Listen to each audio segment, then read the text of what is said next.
Good evening and welcome to another edition of Live with Dr. Wendy. I'm Wendy Patrick. It is an absolute honor to be hosting a show tonight as we get together to celebrate America all across the nation. A bipartisan holiday, a holiday filled with fun, family, friends, with all the types of things we've looked forward to all year long. It's not just about a day off. It's a patriotic celebration that we're engaging in together. And we're honored to have a show tonight. And one of the things we want to start off with is wondering what freedom you are most thankful for on Independence Day. Call us and let us know at 888-344-1170. My co-host is Larry Dersham. He's an estate planning attorney, but tonight I have a feeling that we're going to hear a lot about his constitutional law expertise given the topics that we're tackling. So you may have noticed today, massive crowds flocked to San Diego County beaches for the 4th of July holiday weekend. And that's no doubt because we are the only game around. The other beaches are closed. In fact, the crowds were so thick, it actually prompted state officials to send an emergency notice asking county beaches to shut down the parking lots. In fact, local officials estimated the surge in beachgoers today, get this, was 35% higher than typical July 4th holidays. Now, I'm sure the weather had something to do with it as well. But it really made our beaches the top destination for Southern Californians today. However, there are other issues of importance that we have to talk about today as well. Picking up on one of the things we talked about last week. Remember last week we talked about this indiscriminate statue teardown movement that was fittingly discussed again last night by the president against the backdrop of none other than Mount Rushmore. And you heard a little bit of a response. In fact, one of the things we heard last night surprised many people, but the president has plans. He actually unveiled an executive order to create a national garden of American heroes that will feature statues of prominent Americans. Now, this is, of course, in direct response to this trend of statue toppling that we've seen all across the nation. But when you hear that the American heroes phrase and you're going to have to be selective, how do you decide who goes on that list? I mean, let's face it, we have so many prominent Americans that we are so proud of, that bipartisan support, that have done so many wonderful things for this country. How do you decide? I mean, is it going to be politicians? Will it be community leaders? Will it be different people that have contributed, Nobel Prize winners, athletes, Olympians? How in the world do we decide who goes in this garden? Well, here's a little bit more about what the president had to say last night. So the executive order, which he announced, of course, during that 4th of July celebration, it comes at a time when obviously tensions are high. They've been high since March for a variety of reasons. But listen to the Rebuilding Monuments to American Heroes. Listen to who he is deciding to have in this garden. By the way, do you have any idea? Who, Wendy? Okay, so here's the list. George Washington, okay, you saw that one coming. George Washington, Thomas Jefferson, Abraham Lincoln, Martin Luther King Jr. Now, they are all already represented, as many of our listeners know, on or near the National Mall in Washington. But the list goes on. Susan B. Anthony, Daniel Boone, Davy Crockett, Frederick Douglass, Amelia Earhart, Billy Graham, Frederick Douglass, Jackie Robinson, and listen to this. This is obviously going to spark a little bit of controversy. He would like to also put, the president would, an ideological stamp on this idea of American greatness with the inclusion of conservative stalwart justice, you won't believe this one, Antonin Scalia, the late Antonin Scalia. So that's why I asked the question earlier, who do you think belongs in this garden? Is it just going to be politicians, or is it going to include jurists? Obviously, he is still thinking this through. It will separately maintain a collection of statues for temporary display at appropriate sites around the U.S. Now, many of us think that we've all thought that maybe there are some statues we can all agree should come down lawfully and peacefully, but what do you do with them? Where do you take them? Museums can't always take them. I mean, they've got collections that are too big anyway. Private donors sometimes can buy them, but then how do you display them? So this is a dispute that we're probably not going to solve anytime soon. But one of the other things that it brings up is this whole idea of cancel culture. That was talked about also by the president last night. That's something that's been on our minds for the last couple of weeks, because cancel culture, for those of you that have been following the movement, this is that I don't even want to say popular, but actually let's call it a trending practice, if you will, of withdrawing support, i.e. canceling public figures and companies after they've either done something or said something that is considered objectionable or offensive. And it has been used in social media as a form of shaming, whether it's shaming an individual or a group. I mean, think about just the last couple of months. Individuals can be canceled, especially after they've suffered some type of an offensive foot and mouth moment. Or sometimes social media's will unearth, as it often does, politicians, comedians, and the like may be facing public backlash for something they said 10 years ago, for a racist or a homophobic joke they made in the past.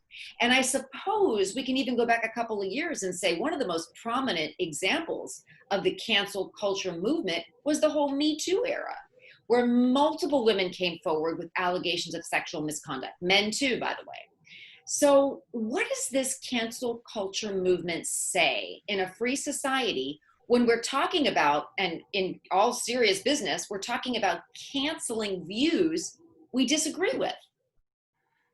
I'd say, Wendy, that I would call this section of mine a commentary, so to speak, and so it doesn't really reflect necessarily the views of you or the station, but I just call this virus, riots, repeat. So in the freedom-sucking world of socialism, joy is frowned upon and independence is considered to be selfish. The pressure to think collectively and act mindlessly doesn't just apply to people, it applies to their businesses and everything else they create. As we watch the next wave of attacks on America in the form of riots, which again threaten innocent people of every race and creed, their safety, their businesses, and their freedom, it's not difficult to recognize the same collectivist stereotypes that are continually reinforced by what I call the propaganda media. What kind of stereotypes do you think we're talking about? Because I know a lot of our listeners are probably thinking about their own narratives and what they've seen and they've heard, and some of the objections that they've had to really being told what to think, what not to think. And you know, that's pretty much shared on both sides of the aisle. We want to be independent thinkers. We want to hear both sides of an argument. But what are some examples of what we're seeing, do you think, is the most prominent problems, I suppose, we're suffering because of them? Well, I'd say the message is that we are all members of a collective. That's the message they want to get out. And our guilt or our innocence is based on the ethnicity into which we were born or the group to which we belong. And that's a direct attack on the heart and soul of America and the principles that we're founded on. And I just wanted to get out this really important thing too. We wonder how this is all going down. There's a really famous Italian guy, and his name is Antonio Gramsci. And I want you to learn that Antonio Gramsci, he was an Italian communist. He lived from 1891 to 1937. And he concluded that unlike what happened in the Bolshevik Revolution of 1917, and of course that's when the communists took over Russia, where the Russian dynasty quickly fell to the communists. Well, according to Gramsci, it would be a lot harder to succeed with such a revolution in Western countries because of the ruling classes in those nations were supported by the educational system, the church, and businesses. So instead of the West, with all these support groups, he said that they would have to be infiltrated by communists over time, what Gramsci called the long march through the institutions, to finally establish a communist utopian state where there would be no private property. And I've got some liberal friends, I love them to death, but your guitar collection, that's not your private property if these guys win, just so you know. Yeah, you know, go ahead. I was going to say, so folks, in a nutshell, this is exactly what you're witnessing in the United States today on July 4th, 2020. And it's important dialogue to have, and I hope that's what it sparks, is just that dialogue. Because the best solutions that we ever come to is kind of like a jury in my day job. You don't just get 12 people in a room that are exactly the same. You have people with different backgrounds, different ideas, diversity. We're stronger together. All the kinds of things that make dialogue so productive. And I'm hoping that your commentary, Larry, can do exactly that and just make us think more about these issues. Maybe we disagree. Great. Let's talk about it a little more, especially on a day like today, when we come together to celebrate everything that unites us, not necessarily that divides us, although that always sneaks into conversation too, doesn't it? So we are going to talk more about this on the second half. But remember, the second half is always also characterized by a silver lining. We're going to start with some fun questions that you will want to hear the answers to. So stay with us. We will be back in a flash. You are listening to Live with Dr. Wendy. Welcome back to Live with Dr. Wendy. Okay, as I teased before the break, we are going to talk a little bit about some of the 4th of July traditions that are being celebrated all across the nation. Now, one tradition that isn't being celebrated is gathering out at bars, because last Tuesday was last call for San Diego. And we should probably be thankful that things in San Diego were open as long as they were, because many counties, remember, were on that watch list of the governors way before we were. And I understand bars are uniquely susceptible, maybe, of people in close proximity speaking loudly. They're there for long periods of time. There's no air circulation. We can go on and on. But 4th of July is about being outside, especially with such gorgeous weather. So we will try to stay home and enjoy ourselves tonight without going out, even though I understand there's a lot of pushback to the governor's orders, closing parks, closing beaches, then reopening beaches. Many people ask me as a lawyer, Wendy, how are these cases going to be litigated in court, and what's going to be the response? Well, ask me in 100 years, because we seem to have a pandemic every 100 years, and we'll probably have some law 100 years from now. We don't have any easy answers now, except to say that we know litigation leads to legislation, so we can expect some law changes in the near future. Okay. So we're going to celebrate at home tonight. What do you suppose, by the way, is the most popular food to eat on the 4th of July? How about pizza? Pizza? Pizza? That's probably not the answer most people would have guessed. I would think most of you would. Got. Okay, well, you just like pizza. Most people think it's hot dogs or hamburgers. Actually, believe it or not, according to surveys, it is corn on the cob. So I guess it's a little bit healthier than pizza, if that's what maybe you and your wife are having. But corn on the cob is another barbecue item. You can do it on the grill. It's actually a good side dish to the hot dogs, which is a close second. But we also have potato salad, which most people don't recognize. It's such a great sidecar on 4th of July. So let me ask you, what do you suppose is for dessert? You've got to get this one, Larry. Apple pie. Oh, come on. Oh, there you go. Apple pie and ice cream. That's wonderful. Again, bipartisan support for the Independence Day Food Festival. But as we think about how we're going to plan our evenings, where we're going to watch the fireworks, and we're going to end the show with that, by the way, there actually will be firework displays to see tonight. There are other traditions that we should be remembering here too, aren't there? Oh, absolutely, Wendy. One of the traditions would be, well, again, we celebrate this with our families and so forth, but I would like to say that, so here we are today, exactly 244 years after our founding. We're locked down here in California since March 19th by some strange, mostly non-lethal virus that had allegedly came out of Wuhan, China. And we're faced with almost daily protests and riots, statue topplings in cities. But I got some good news. We still live in the freest, most non-discriminatory nation in the entire world. Amen. And that's why everybody wants to come here. And that's why we had a civil war. 600,000 people perished in the Civil War. And that's the only war I know about in history, and I've studied history, where a nation went to war against itself to free to end slavery.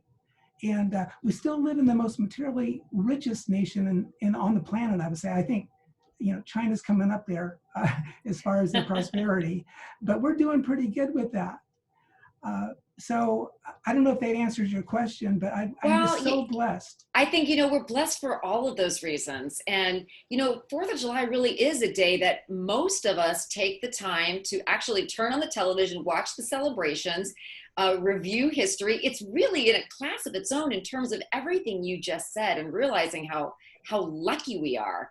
Now, obviously, we've seen a lot of bad news in the last couple of months, and I really hope people are really taking a pause today and thinking about how much we have in common, about all of the liberties we share and celebrate. And, we can do that even in our current circumstances, can't we? Oh, absolutely, we can. And this is my personal opinion again, but I think, Wendy, what we need to do as a nation is to turn back to God. If you go way back to 1620, the Mayflower, the pilgrims that came over here, before they went ashore, they made the Mayflower Compact, and they dedicated their pilgrimage over here to God in the advancement of his kingdom. So we were founded on Judeo-Christian values. And I think everybody senses in their spirit, we live in a beautiful, wonderful nation, but everybody's wondering as they watch the TV news, what's going on. So I just wanted to let everybody know about a really important Bible verse. I mean, this is not a Bible show, but 2 Chronicles 7:14, chapter 7, verse 14. Look it up, people. It says that if we do 4 things, then God promises he'll do 3. If my people who are called by my name will humble themselves and pray and seek my face and turn from their wicked ways, then I will hear from heaven and will forgive them their sin and heal their land. That's beautiful. And I just think that is so clutch for what we need to do right now. We need to repent as a nation, I think. I think we're getting so far away from our founding that we need to return to restore this beautiful constitutional republic. And I think President Trump actually echoed that in his speech that I watched last night at Mount Rushmore. Yeah, we have an opportunity today to reflect on these types of things, and we're gonna have another opportunity to be thankful in church tomorrow. And even that is a blessing, to actually have a holiday where we can reflect on what we need to do as a nation, how we should be praying, what we're thankful for, how much we have in common. If nothing else, how great is it to actually have a day to hit pause to do that? I don't know about you, but I was marveling. I was telling my family, I can't remember a day when I've had so little email. Normally, it's like 5 screens for a couple of minutes, but today was the day that we sort of let each other enjoy life and enjoy the celebrations and enjoy that corn on the cob and the apple pie and ice cream. We actually had a chance to do that. And I have a feeling we'll be doing the same thing tonight as we really relish this. And it is also nice that tomorrow's Sunday, because it's not a work day for most of us. I know would make the joke that as lawyers, we worked around the clock, and I know many of our listeners do as well. But it's also a time that we can take some time to internalize scripture like that. Some of the other points that you've made, some of the discussions that'll go on about what makes this country great, all of the above. And speaking of ways in which we'll be able to celebrate, tonight in San Diego, as in many other cities around the nation, there actually will be several fireworks celebrations. Okay, well, I'll tell you where. One of them is taking place in Vista, Brengle Terrace Park, which will start at 9 p.m. So I know it gets dark late, so these all have to stay late. 94.1 FM is going to be broadcasting music during this event. In Poway, there will actually be 2 fireworks shows, again, planned for 9 p.m. Hey, everybody, take your pets inside at 9 p.m. There's going to be fireworks going on at least a couple of different locations. One of those in Poway is going to be at the high school. The other is going to be at Sportsplex. These will also be the kinds of things that we're going to try to practice social distancing at, as we will in the other 2, one in El Cajon, one in Santee. Now in El Cajon, it's going to be at John F. Kennedy Park, again, 9 p.m. Park will be closed, however, to pedestrians. Remember that we sort of have to finesse these rules. Beaches are open, parking lots aren't. Doing what we can to allow everybody out to mingle, to have a good time. but also to be socially distant. And then the fourth place is Santee. Again, 2 simultaneous fireworks shows commencing at 9 p.m. So look it up. We're going to have musical accompaniment there too on KSON 103.7 FM. And folks, it is so important to please, if you want to see fireworks, go out and leave it to the professionals instead of having home firework displays, which we're not supposed to do. But we've all been hearing them go on for the last 3 days, almost nonstop. Your pets don't enjoy that, and it's dangerous. And please don't drink and drive. So, Larry, those are 4 really good options here in San Diego. Are you going to head to any of those locations tonight? Well, I'll probably, stay home after the show tonight and watch it on TV. But if I could quickly squeeze this in. Star Spangled Banner by Francis Scott Key. Way back when they were the British, and they really did no prison exchange. So they were out there to load the ships off the coast. The British had all the ships. They had hundreds of ships. And he tried to negotiate a prison exchange. And he said, well, you can do that, but I've got some bad news for you. See that Fort Henry over there? We're going to make that disappear off the face of the earth. And he said, well, how are you going to do that? He said, we're going to bomb it. So they bombed it all night. And in the morning, that flag was still there, but it was crooked. The pole was crooked. They found out later when he went ashore that it was actually targeted to be taken down, but it was actually patriots that lifted that flag up manually, and they died. They moved the patriots that passed away, and the new patriots took their place to hold that flag off the ground in the air, and we maintained our sovereignty. We became a nation. Such a beautiful thing. It is, and it's also one of the reasons that it's so important that our children learn this history, that it's not erased from textbooks, but they actually are able to ask some of the questions that, you see the man on the street, the woman on the street interviews where you're asking, well, do you know this? Do you know that about American history? And then making fun of the answers. We shouldn't make fun of those answers. We should actually try to make sure that everybody's educated so we can appreciate, cherish, celebrate the history together. And it shouldn't just be one day of the year. It should be every day. So I'm glad we're talking about it today. And I hope our listeners continue to talk about it in dialogue, whether we agree or disagree. We have to come together on a day like today and enjoy our goodies and our fireworks and our celebrations together, because there's so much more that unites us than divides us. So we want to thank you all for joining us tonight. We want to wish you a wonderful, safe, festive 4th of July. Please join us next week for more of Live with Dr. Wendy, Headlines with a Silver Lining. Have a great week, and we want to also make sure that if you are headed out to one of those firework displays tonight, that you make very sure that you exercise social distancing so we can all get rid of this pandemic, whether we have a vaccine or not, so that we can go out and start enjoying our time together. We're better together, we're stronger together, we miss each other, and we want to make sure we don't do anything prematurely. So let today be an example of how we can set the standard and be role models for the rest of the community. God bless you. Have a great week.